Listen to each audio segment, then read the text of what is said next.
Hey, welcome to Nutshell Maths, where we do maths in a nutshell. Today we are doing difficult questions.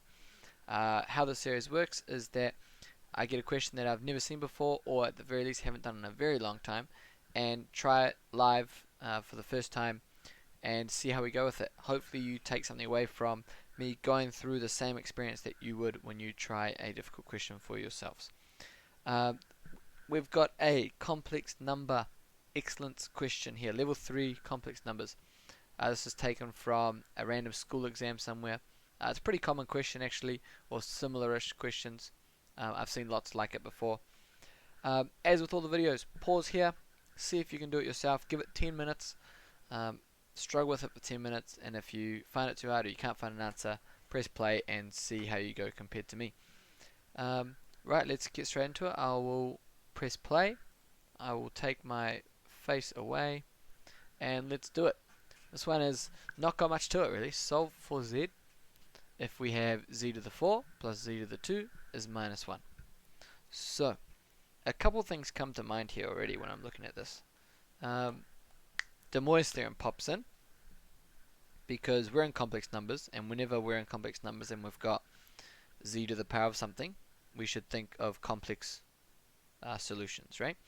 I also think of I think we call it the fundamental theory of algebra, which is where the highest power is how many answers you're going to have, or how many roots. Right? So I'm looking for 4 answers, and I'll probably end up doing the whole n equals 0, n equals 1, n equals 2, or whatever. Right? But let's have a look. This is a kind of question that's kind of hard to start. Do we start with this one? What if... Oh, it kind of looks like a quadratic, right? Except just too big. What if we did this? If I can turn this into quadratic, life might get really easy. Z squared equal, let's just go x, right? So we would get x squared plus x plus 1 equals 0. Nice. That's pretty good. And now let's go to our calculator. I'm not always great with my ones here, so 1, 1, and 1. Yeah, so we've got complex roots here. So I could set up my calculator to take this, and it will give us some complex roots here, right? But we can actually be a bit more clever and just complete the square, right? So let's do that. Oh, my completing the square is so not how other people do it. So I go like this, I leave a big gap, I put this plus 1, leave a bit more of a gap, and do this. I take the coefficient, I half it, I square it, I add it, so add in a quarter, and then I have to subtract it out here. Right, you may have learned completing the square very differently. This is how my calculus teacher taught me. X squared, oh oopsies, x plus a half squared. Right, first one squared, first time, second and double, last one squared. Yeah, and this will be plus 3/4.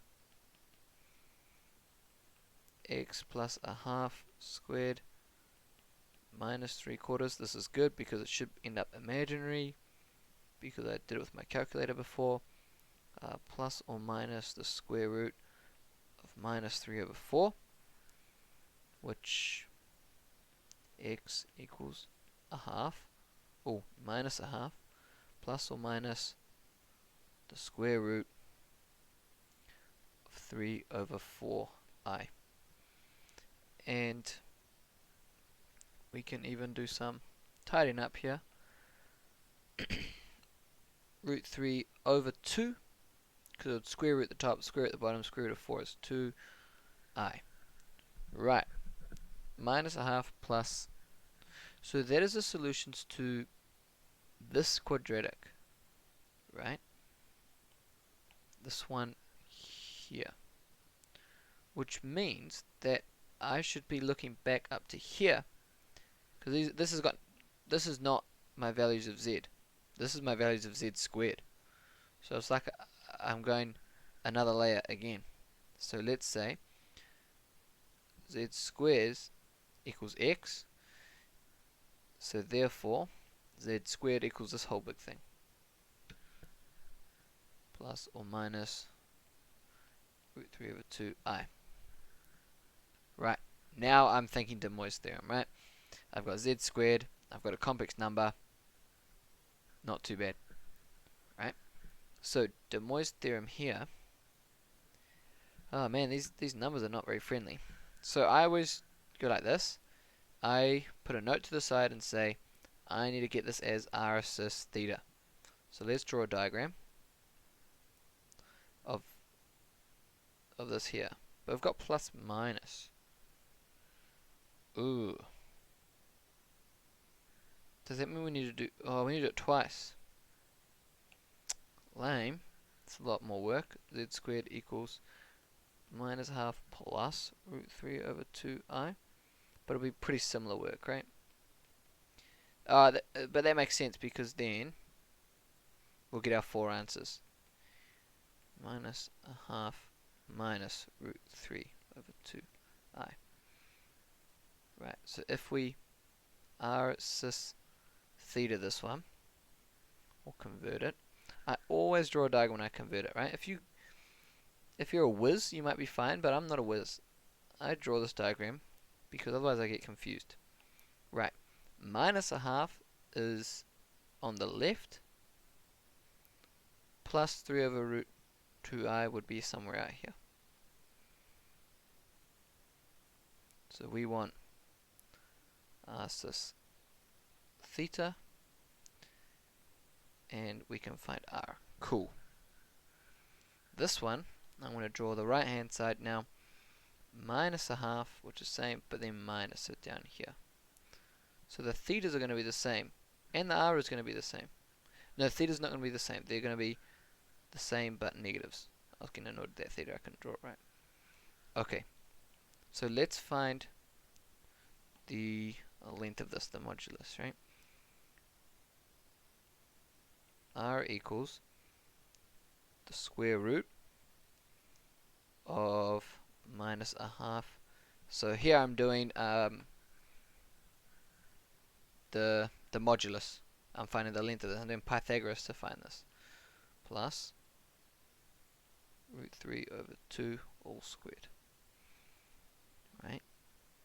Let's follow this through because that's going to be the same for both. Right? Yeah, it is. No, yes it is. Yeah, because it's the only thing that's different is a minus, and so it'll be fine. This becomes minus a half times minus a half. If you're ever in doubt, use your calculator, but my calculation skill's not too bad. Square the top becomes 3, square the bottom becomes 4. Oh, nice. 3/4 plus 1/4 is root 1, which is 1. Cool, that's always nice. So r equals 1. Is that right? I feel like it is. Yeah, I'm happy with that. Cool. And now, finding theta, we're going to do... can't do much fancy stuff. I mean, you probably could do something fancy, but I'm going to find... I'm looking at the left one. I'm going to find that angle first, and then use that to find theta. Yeah, that's how I do it. So that angle comes from tan theta is O, which is the imaginary part, root 3 over 2 over A, which is the real part, which is a half. Tan theta is root 3 over 2. I'm going to write this out in full for you guys because the amount of times my students get confused in this. I'm going to divide this fully, which then means we flip in times.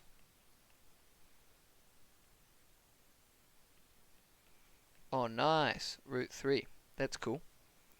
Tan theta is root 3. Therefore, theta is tan inverse of root 3. This must be some identity, right? Make sure my calculator, I want to put in radians. I want to put it in degrees. Shift tan of square root 3. Nice, 60. Okay. Right, so that angle is 60, which means theta, I might put this as the black angle, just to make things clear. The black angle, theta 1, I'll put a little note in here, theta 1 is 60. Therefore, the red theta, theta 2, equals 120. Right? So my cam down again. It's going wild at the moment. Right? And so, man, let's make sure this is really clear. For the first set, we've got z squared equals, I'm just copying this top part here, minus a half plus root 3 over 2i. Therefore, z squared equals r cis theta, which is 1 cis, and theta was 120 when it was positive. Therefore, the other z squared, I can't bother copying it, but it's going to be 1 cis minus 120. Let's bracket around this because we're nice and friendly. Cool. Whew. Let's take a breather. Alright, 11 minutes. This is a long question because now I still need to do the Moivre theorem to both of these sides. Gosh. Okay, so it's not too bad, this de Moivre theorem though. So remember, if we take the square root of the right hand side, we get the square root of 1, which is just 1 cis. I like to do this first. Z squared equals 1 cis 120 plus 360 n. Right? And we'll do it over here too. Z squared equals 1 cis minus 120 plus. If you're confused by this, I highly recommend checking out my de Moivre theorem video. I've got like quite a comprehensive one. I might have even done this question back then, I'm not even sure. So when we square root this, the front square root of 1 is 1 cis, and the back divides. So 120 plus 360 n all over, or not 4, all over 2, which means z equals 1 cis 60 plus 180 n, and z equals 1 cis minus 60 plus 180 n. We're just kind of following along. I might put a dotted line down the middle. I'm doing them both at the same time because we're just gonna like basically do the same process. Right, let's think. We don't want it to go above 180, so I'm going to start with n equals 0. Z equals 1 cis 60. And we go n equals minus 1. Z equals 1 cis 60 minus 180.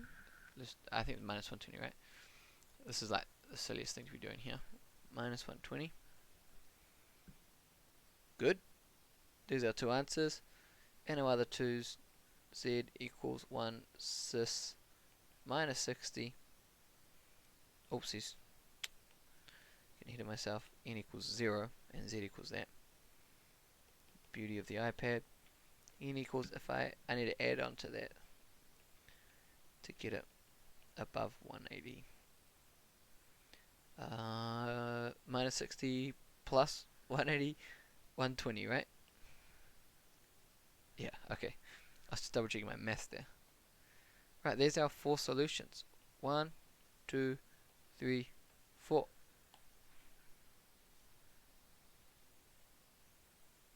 right? I mean, seems okay. I'm pretty happy. I mean, let's go back. The question hasn't asked for anything. It just says solve for this. I've solved. I've got 4 solutions like I was expecting. I used the Moivre theorem like I'm expecting. Yeah, I'm happy. Stop the clock. Get the cam back on. Reset my webcam because I don't know how to fix the problem. There we go. Right, I think that's everything. We'll get the answers up and have a look, eh? Right. Here are the answers. Oh no.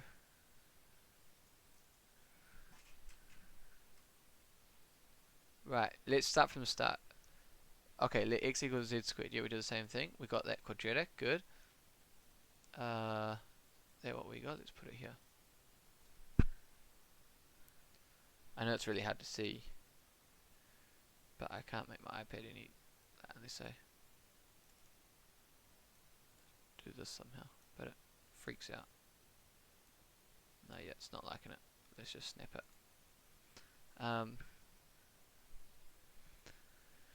Z squared is minus a half. Yeah, that's the same as that, right? Plus, and then one for minus. That's fine. Oh, they've just done it. Let's just quickly do this math in our head. So we've got z is this or this, and z is this or this. Right, so here's our 2 answers. 2 and 2. So let's compare those two. This one would be 180 by 3. That's how I convert 60.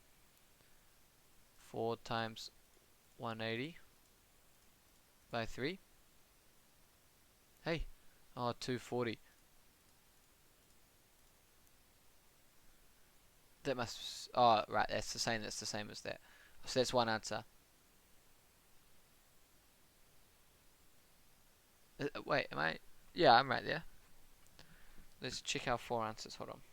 60 and minus 60. So that's 60.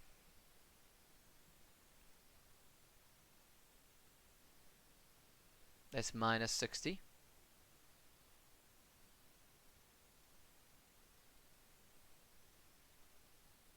What's this? And what's this? 4 pi by 3. We're looking for 120.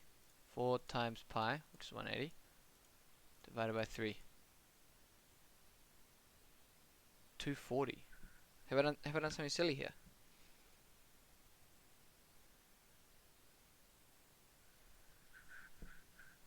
Am I misinterpreting the answers? I think I've done it right. I think I'm having a moment of confusion. I think I'm fine. 240. Ugh. Okay, let's do it. 240 would be zoom and a bit more, right? Oh yeah. Okay, now we're fine. Look. 240.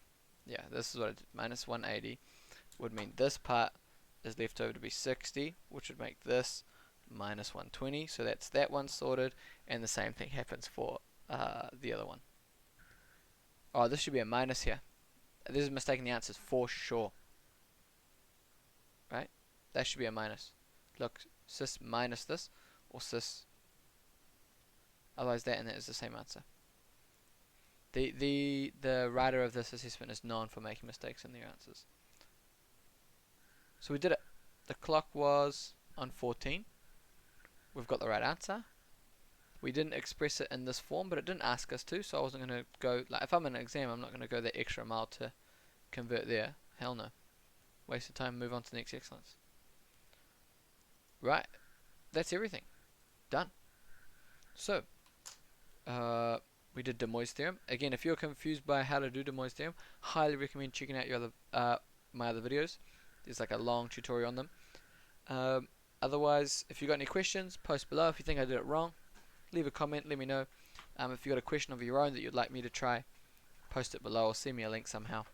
Otherwise, this has been Nutshell Maths, and we just did maths in a nutshell. Good luck with your other questions. See you later.